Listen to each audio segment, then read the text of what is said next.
Righto. Yeah, so today we're just going to have a little bit of a toolbox meeting, a bit of a talk about installation of your Partiwall systems.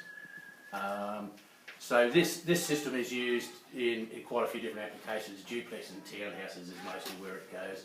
It's popular because of speedy construction. You guys can install it. You're not using a wet trade, blocks and concrete pumps and stuff like that. So that's the advantage to using it. Sorry guys.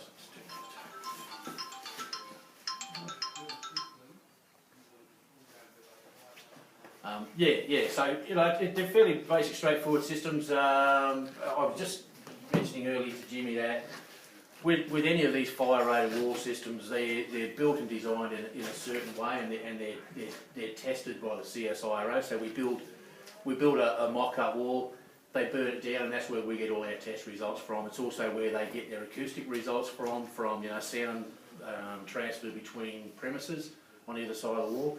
But mainly, it's the more critical factor, I think, is the fire-rated stuff. So there are a couple of things that we'll brush on as we go through. If you've got any questions, feel free to ask. I'm not saying I know everything, but I can help you with most of it. So step one, when you're building the firewall, the first thing that goes down is that metal track that goes along the bottom. That's that C section. So that gets mechanically fastened down to the slab. So what you have to do then, you have to leave a minimum of a 20mm gap between that track and your timber framing. That's for acoustic purposes. Without that gap, the wall won't achieve the RWCTR 50 that's required on this Class 1 residential stuff. So that is step one. Shoot that slab down. Make sure you've got a minimum of 20mm. It's worth knowing exactly what system, have a look at your plan, what system they're using, because some of these systems actually go out to a 40mm gap, just depending on other variations like wall linings and stuff like that, and stud sizes. 70mm and 90mm stud sizes require different wall linings to achieve the acoustics. But this stuff's all pretty straightforward. So it's a minimum 20mm gap. So when that track goes down, they come in 3 metre lengths, but so you've got to say a 12 metre wall. Rather than butt them right up tight, you leave about a 6mm gap between those metal tracks. That just a little bit of expansion, but I think it's more about letting the water out. Yeah, more about letting water out. Yeah. And then the other thing you need to do when we supply all this stuff, we send out the fire caulking sealant. So the other thing you need to do is run a bead of the fire caulking along that one side of that track. You can put it under the track, but when you put it under the track, the certifier can't see it. So we sort of recommend it goes on the outside of the track, either side. It doesn't need to be both sides, one side only. And that the bead of that sealant is required. Really, it's more about acoustics, but also a little bit of smoke and gases. Can you also answer me one question? Yes. Like, you guys send out the sausages with the caulking? Yeah. But you send no nozzles. Is there any reason? The nozzles don't come with the sausages. That's our stupid. We get a carton of sausages, doesn't have any nozzles in it. Okay. Yeah, I just find it strange that you don't send out the right tools to do the thing. Yeah. Anyway. Yeah, that's fair enough. Yeah, well, we can have a bit more of a chat about that. No. That's obviously something someone's not happy about. That's all right. We'll talk about that. So that's your step one. Fasten down the bottom track. It's got to be a fire-rated fastener. You can't use like a nylon anchor or a plastic fastener of any sort. It's got to be metal. Mickey pins? Yeah, Mickey pins. Yeah, they're fine. But as long as it's metal, it's got to, because it's a fire-rated wall. We go on some jobs and they use those nylon mushroom heads. Yeah. They just don't good. Yeah. So that's step one. Then you start from one end. Obviously, run your first sheet and get your capping bead on the outside of that. That gives you a nice plumb straight corner. That's about the only joint that actually needs a fastener in it. On those two ends and on the top corners, they do need a screw into those end caps down to where it meets the bottom. That's the only place. Like the rest of these H sections, you don't use any metal fasteners. That's the only place you use a metal fastener. It's like you don't have to screw every one of these into that bottom track. They just clip in as you go along. Your next sheet goes in and you clip the next one on. So then with your party wall clips, then you have you can span a maximum of 3 metres without a party wall clip. So you don't need any party wall clips in the field of your wall noggin and stuff like that. Generally they go up on the top plate. And every one of these metal 8 sections has got to have a party wall clip attached. And attached to the frame, like I guess you use those just to hold that fire stop in place, but they're not actually doing anything there. So they need to be either on the plate here or up above that on the top side of it. So every one of those is within 600 mil at the top of the sheet, isn't it? It's not so. It's more critical that we don't exceed that 3 metres. Most of it, you got say 2.4. 300 mil plenum, and then your sheet joint will be above that where you run your next road.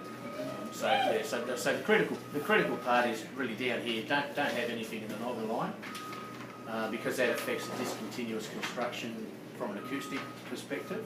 That's both sides too, isn't it? Both sides, yeah. So you can fasten off the other side and then get your pink stuff down and then fasten into the pink stuff. Yeah, what most guys do, they'll just initially when they're putting the frame up, they'll just whack every third or fourth one on, just to hold it in place, and then they'll come back through and fully clip it. Yeah, so then the same on this side. When you come through this side, your fire stop's on there. Then you can screw that straight through your fire stop, as long as the screws are engaging into that metal 8 section. Yeah.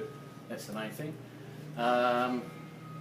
You sort of when you first lay it out, have a little bit of a think. What you don't want to do is get to the end of the wall on the other end and have a 100 mil gap. Yeah. So ideally, have a bit of a think about your measurements first. You might want to start with 2/3 of a sheet or half a sheet, so that when you get to the other end, you've still got a reasonable size piece. I think it does tell us in the book here. I think it's offhand, I think it's 200 mil as a minimum.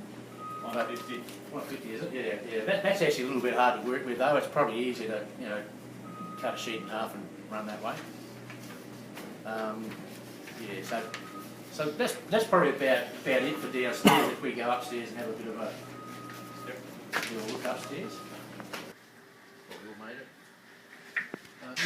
Okay. So we'll have it downstairs. It's probably a bit of a shame we're not on the other side actually without the fire stop laminated. But so when you come up, so your joints sitting down here somewhere. So to start on the next level, you run another one of those metal capping beads upside down on that across the top of that, the 25 mil shaft liner, and then you run another one upside down on top of that, screwed down into that one. That just creates another H section to start this next level. The reason you can't use one of these sections because it won't fit. One of those won't fit over the top of the vertical one of those, so you've got to use that capping and create a H section that way. So you don't need to use any fire caulking on that part of it. That's just the mechanical butting of those two sections together is fine. You're only fastening down through 600 cents, fastening down through just those two tracks together. So then you start standing your other side up. So the same thing downstairs. So if we have a clip, downstairs on the top plate, our next clip, we can span a maximum of 3 metres. So if you wanted to, you could not put that clip there and throw it on the truss. If that worked out better to do it that way, it's probably not a bad option. Right, so we're on the side that's got the fire stop laminate, so we should have a chat about that while we're on this side. As you've done there, that's only screw laminated to that. It doesn't need to be fixed into the metal framing.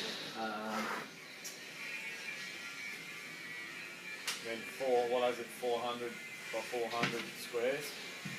Yeah, 400 centres, 400 centres? Yeah, screwed on 400 centres. No adhesives. Any fire rated wall, you don't use any adhesives on it because adhesive doesn't work in a fire situation, so it's got to be mechanically fixed. So the fire stop is actually there for a couple of different reasons. Through that floor plenum, it's there it allows a bit more protection through the floor framing there, because if you're using solid block timber, you actually there are certain applications you can not use the fire stop, but most of the jobs that we see, for the cost of it, it's better just to whack it in. It's got to be used up the top there for a couple of reasons also. As you can imagine, when you line these units, you've got an internal lining over here, which gives you some acoustic value. Up in the ceiling space, you don't have any internal lining, so the fire stuff up there does a couple of things. It contributes to the fire rating, but it also contributes to the acoustic, the sound transfer between the two roof spaces. You get a whole lot of noise in here. It may not go through the wall there, but it can go up through the 10mm ceiling sheet and through the unit that way, so that's a big part of that. As you guys have done, that fire stop only needs to be butted together there. So if it butts together nice and clean without gaps, you don't even need to use the fork. You can just butt them together. Those joints don't strictly need to be set or bogged up. It's only if there's a bit of a gap. So These boys are next level though. sorry. They're next level, these boys are Yeah. So I've gone on some sites and guys have gone and put the fire caulking all over the screw heads and everything like that. You don't need to do any of that. It's just wasting your time. But other than that, this looks pretty satisfactory to you, the way it's been set up? Yeah, this is pretty tidy. I think look, there's a clip on the noggin line there, so that needs to come off. And once again, that's only to stop sound transfer from this room transferring through the frame, through the other side, through the other clip down the other side. So that's not going to affect the fire rating of the wall, but it's going to affect possibly the acoustic performance. So yeah, no clips on noggin lines. And with the cut off up the top there, yep. That just needs to be done at roof level, at truss height. Yeah. And then taken down with wool, packed with wool, and then battened over the top of that. Yeah. When your roof goes on, the roof has to compress down on the. It's a bit hard to see from there, but the roof has to compress down on that the rolls of the rock wall stuff that comes out with the isolation on the back. I've asked the question of our fire engineer, which way up should that be? Because I've said jobs where it'll be up either way. The answer seems to be it doesn't matter which way it's up, as long as it's got that compression on it, and that is about the fire side of things, but that's more about smoke and gases. That's a seal to stop noxious gases in this one going into the other roof space. So yeah, that's critical that stuff is in place. So generally, when we quote these jobs and we supply, we send that material out to do that. And the reason we do that is because your roofer may or may not have the same bat that we use, and because it's all part of that, comes back to that tested system again. So that's why we supply it basically. So it needs to be installed. It's generally put on by the roofer. Before the roof goes on, he's got to compress down on that. Yep. And then he's also got to put it underneath the little void created by the roof battens there. Yep. So what they do, they just pull a piece off and they just jam it in there, and it needs to be done. Otherwise, you'll seal the rest of it up, but you'll get smoke and gases through those roof battens. So we should go to the other side and have a look upstairs, because there's a couple little things up there. But is there anything up this side of it? You guys have any questions, or pretty right? We're all experts. So there is enough clips as far as you're concerned on this? Yeah, as long as there's a clip on every one of these. Yep. And your downstairs is clipped under the. So it's okay. But Yeah, that's normal. Yeah, that's normal. Yeah. Yep. That's what I was just, the point I was just trying to make before. A lot of times the builder or the carpenter looks at that and thinks, oh, that's a bit bloody flimsy. I'm going to put another clip in there, or I'm going to put some steel clips in. That's the worst thing you do. Yeah. Because these clips are designed to melt off at 680 degrees. So the theory is, when there's a fire starts in this unit and takes a hold, these clips will melt at 680 degrees, which will allow this wall frame to fall in, leaving the shaft line of the party wall intact, still connected to the other wall frame on the other side by the aluminium clips. So it'll get flame damage, it'll get all that sort of stuff. but it will give the other party on the other side 60 minutes or a full hour to get evacuated. So that's what it's all about. So should we go to the other side and have a look up? Duplex, same everything, but we got a little problem straight up in that we've put our Partiwall clips at the noggin line. So as we said upstairs, they're not required on the noggin line. You know, you've got your track down the bottom being mechanically fastened. So you can span, once again, a maximum of 3 metres before you need a clip. So that's the maximum span without a clip, I should say. So they're not required there from that perspective, but they do create a problem in that to meet the BCA code for discontinuous construction, we can only have our attachments on the field, on the perimeters of the wall, not the field of the wall. So anything in the field of the wall like that is going to impact on discontinuous construction from an acoustic perspective. So those clips don't need to be there. They either need to be up there on that plate or up on the next floor. Still, you know, within your 3 metres. You're not exceeding 3 metres, so that's all good. So as you say on the other side, you'll be able to, you know, that'll put a bit more of a wobble in that wall, but that's not relevant to what we're doing here. It's a fire rated wall. It doesn't need that other attachment. So you will need to just take those off and move them. I don't know. There may be some upstairs, so I may just take them off altogether. If not, take them off and put them up here, or put them up on the top level. So there's no fire stop on this side. That's only laminated one side only, and that can be either side of the wall. Sometimes I go on jobs and guys, you know, we said before you have to have minimum 20 mil space. Well, sometimes guys will leave 20 on this side as a minimum, and they'll put a 25 mil or a 30 mil gap on the other side. It makes a little bit more room to get that fire stop in there, because as you know, that's a 16 mil sheet. You've got a 20 mil gap. Sometimes it's pretty tight, you know. So it does need to have that little bit of airspace there. So ideally, it's not rubbing on the frame. Does that fire stop also have to go on the same side up at your truck level? It doesn't need to, but it generally does because of the way you're constructing. You know, you're doing this floor, first doing that one, and the same with the upstairs. You're gonna, particularly on townhouse work, you're working your way along the road. It's probably ideal, really, to put it on the same side. But for an inspection purpose, your certifier has a look at it. Everything looks like the book. You know, I think that's the big thing. As long as everything sort of reflects what's written in the bloody technical manual, the certifier's not going to have a problem. And once again, you know, that caulking of the fire seal along the bottom, so they can see it's been installed. If it's under the track, they can't see it. So that's the only thing I'd sort of mention down here would be that those clips do need to be moved. Maybe we should have a look upstairs on this one and have a look. If that line of feet continued, you know, you've got a break in your wall there, but if that line of feet continued into this next dwelling, that system's got to run like it does out there, does on that side. Yeah, like it does on that side. Yeah. Alright, so we're upstairs, so we just had a look at that unit below, where the clips were on the noggin line, but you've got clips installed up here, so they can come off. You don't need that clip down there at all. So we can either have it on that bottom plate underneath or up there. Yeah, as long as you're not exceeding that 3 metre span. So it's, and with those clips, you know, our takeoff, you know, look, I guess our estimator, it's really little more than an Excel spreadsheet. So it's not going to be exact quantities on everything.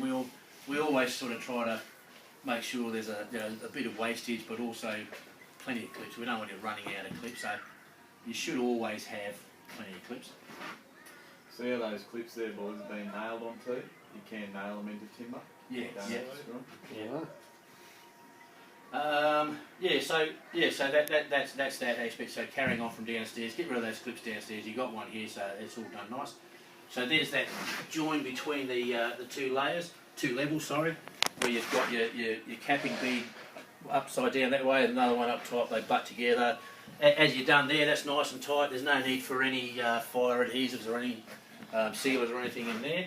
and then you start the whole process again. You know, working out to your end, making sure that these H sections line up as you've done there with your lower level. Once again, that's critical because it was tested that way. Like you know, we might say, okay, well, common sense would say, what difference is it going to make if we're off, you know, 6 inches either way? From a structural engineering point of view, probably even from a fire point of view, it's probably not going to make realistic a lot of difference. But that's the tested system, the way it's designed. So that's what we need to adhere to. So yeah, so once you've gone from there, you've got then another 3 metre maximum span before another clip.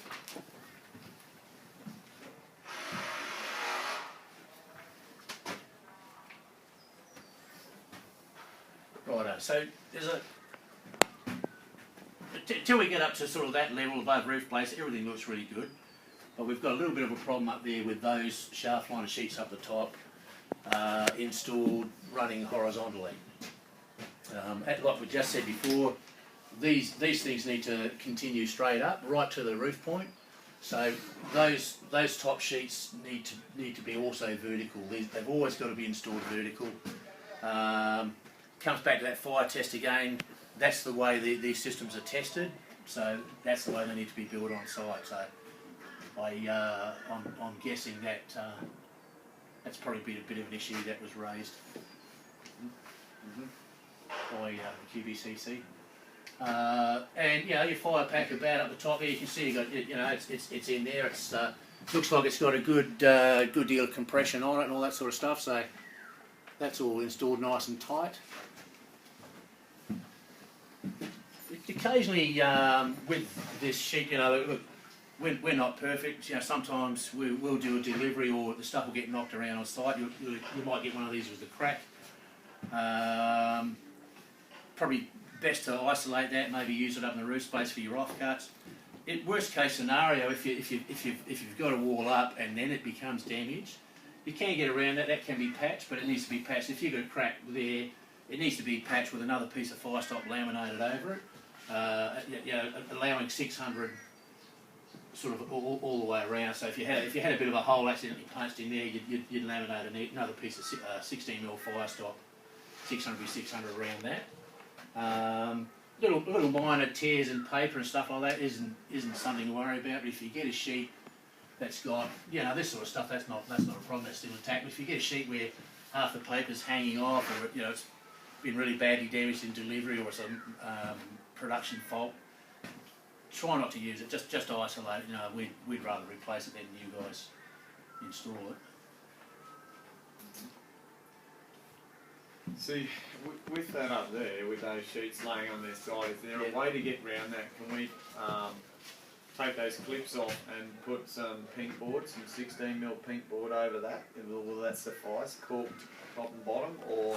I can't answer that question on site, but I'll take some photos. Yep. And I'll shoot it down to our fire engineers and just see what they can come back with as a matter of urgency. Just to see what they can come back with as how we can remedy that. No problem. Yeah. It's a bit far. Hey, look, if the roof wasn't on and we weren't this far down the track, we'd just say pull them out and line them up. But So I'll have a talk about fire engineers. I don't know what the outcome of that will be, but I'll certainly have a talk to them and get some good photos and see what they can come back with. Yeah. So it's critical that you do that on the next ones, guys. Don't run anything horizontal. It's always got to be vertical. Even though you look at it, you kind of say, okay, well, I'm going to save myself half an hour and half a sheet there total if I do that. Just stay away from it. It really needs to be vertical every time. Other than that, I can't see too much of a problem. Any questions up on this side? I'm pretty happy. Yeah, if you go to page 19, that's the detail there for you know, where these firewalls have a brick veneer cladding. So you can see there that you're ending your shaft liner panel in line with the frame. And once again, just like the roofer does when he puts the roof on, he's got to compress that back down. The brick has got to do the same thing. He's got to compress that. So on those jobs that are brick, you're going to see more of that stuff delivered, more of that insulation delivered. If they're clad, we're only really supplying the stuff to go over the top. But if they're brick, it's got to run down the side too. So the same thing. He's got to get some compression on that. So that needs to go in as well. It normally most times I see it's tucked in under the wrap, and the wrap's holding it against the wall. But yeah, I think strictly, it's supposed to be on the outside of the wrap. Yeah, and there's a detail there for a clad wall on the next page, page 20. The drawing down the bottom there shows a clad wall. So your shaft liner Partiwall system is ending, along the line of that frame again. They're going to stop the cladding there and see. Yeah, that's a bit of a contentious issue because I've never seen a construction joint on the ends of these walls on townhouses anywhere. I've never seen hundreds of townhouses. Never seen a construction joint there. So it's a bit of a funny one because when you think about it, this frame is designed, like we said before. If there's a fire in this unit, it's designed this system so this frame will fall in. But then if your cladding is a continuous cladding on the outside, how's that going to fall in? So it is a bit of a fuzzy one, that one.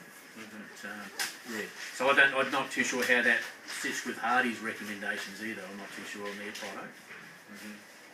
So yeah, it's probably something to have a look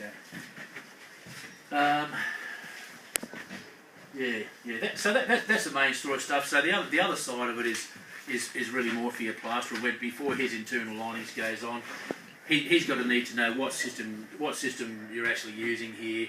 And what insulation is required, and that sort of also in conjunction with his internal linings. Like he might be using 2 layers of 10mm board, and so he can get away with a high density 90mm back because you've got a 70mm frame and a 20mm cavity. It's fine for the insulation to fill that cavity against the wall there, and it's fine for your other trades to as you've done here, you're not penetrating the firewall at all, so all your services can run through those frames. There's no problem there.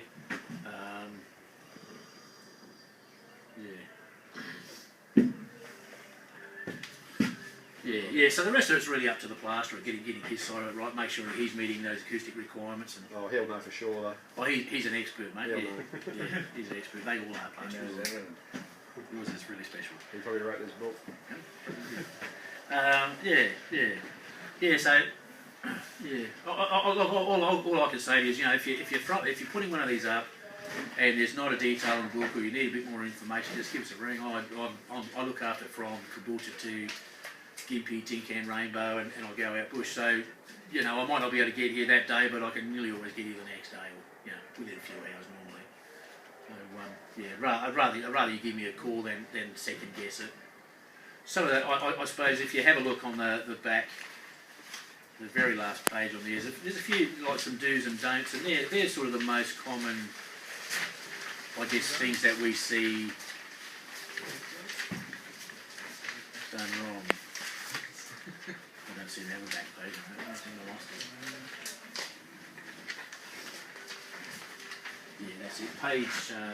Page 26 and 27. So there's a few points there on the installation. That's probably something next time you go to the dunny, sit down and have a look at that. That's probably really if you just if you read all that and you understood it and you remembered it, that's probably going to keep you out of trouble with these things.